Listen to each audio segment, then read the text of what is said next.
Hello viewers, welcome back to my channel. This is Sabina Yasmin. আজ আমি একটু ইউনিক পদ্ধতিতে চিকেন কষা করে দেখাবো। ঠিক সানডে যেভাবে আমরা চিকেন কষা খেয়ে থাকি ঠিক সেইভাবেই বানাবো, কিন্তু একটু আলাদা পদ্ধতিতে বানাবো। তো চলুন রেসিপিটি স্টার্ট করা যাক। চিকেন কষা বানানোর জন্য এখানে আমি নিয়েছি 1 কেজি চিকেন। খুব ভালো করে ওয়াশ করে আমি রেখেছি জল ঝরিয়ে। এরপর আমি রান্নাটা স্টার্ট করব। দিয়ে দিচ্ছি রিফাইন্ড অয়েল, কয়েকটা গোটা গরম মশলা, 3টে তেজপাতা, এগুলো একটু হালকা ভেজে নেব। তারপর দিয়ে দিচ্ছি 2টো বড় সাইজের পেঁয়াজ। খুব বড় সাইজের পেঁয়াজ ছিল, সেই জন্য আমি 2টোই নিয়েছি। পেঁয়াজটাকে খুব ভালো করে ফ্রাই করে নিতে হবে, গোল্ডেন ব্রাউন কালার করে নিতে হবে। পেঁয়াজটা ফ্রাই করার সময় আমি দিয়ে দেব টমেটো। এই টাইমে টমেটো দিলে টমেটোটাও গলে যাবে।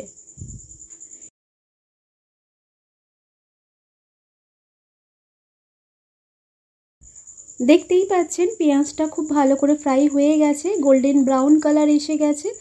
এরপর আমি এর মধ্যে দিয়ে দেব চিকেন।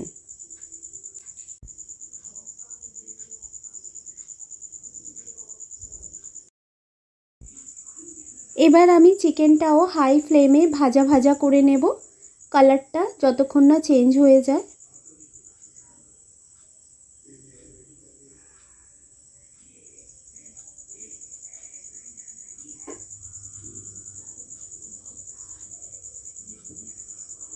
এই টাইমেই আমি নুনটা দিয়ে দেব এর মধ্যে, যাতে মাংসের ভেতরে নুনটা পৌঁছায়।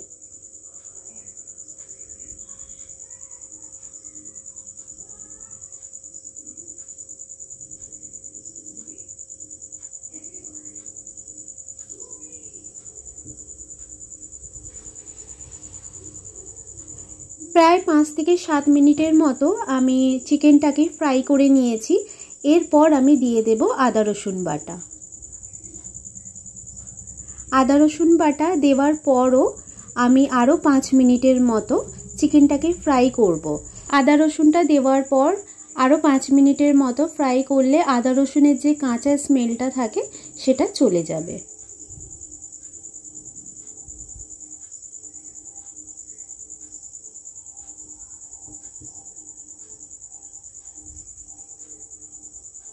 গ্যাসের ফ্লেমটা হাই করে আমি আরও 5 মিনিটের মতো চিকেনটাকে ফ্রাই করে নিয়েছি আদা রসুনের সাথে। এরপর আমি দিয়ে দিচ্ছি গুঁড়ো মশলা, যেমন 2 চামচ লঙ্কা, 1 চামচ হলুদ, 1 চামচ জিরে গুঁড়ো, 3 চামচ ধনে গুঁড়ো আর 1 চামচ গরম মশলা গুঁড়ো।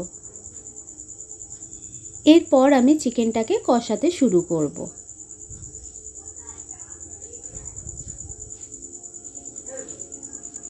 এবার গ্যাসের ফ্লেমটাকে একটু মিডিয়াম করে দেব। মিডিয়াম করে দিয়ে আমি চিকেনটাকে কষাবো।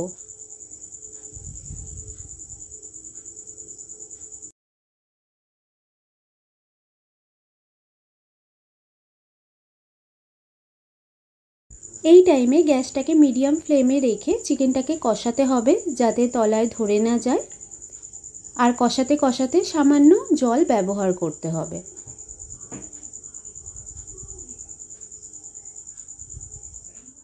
প্রায় আধ ঘন্টা মতো চিকেনটাকে এইভাবে কষিয়ে নিতে হবে।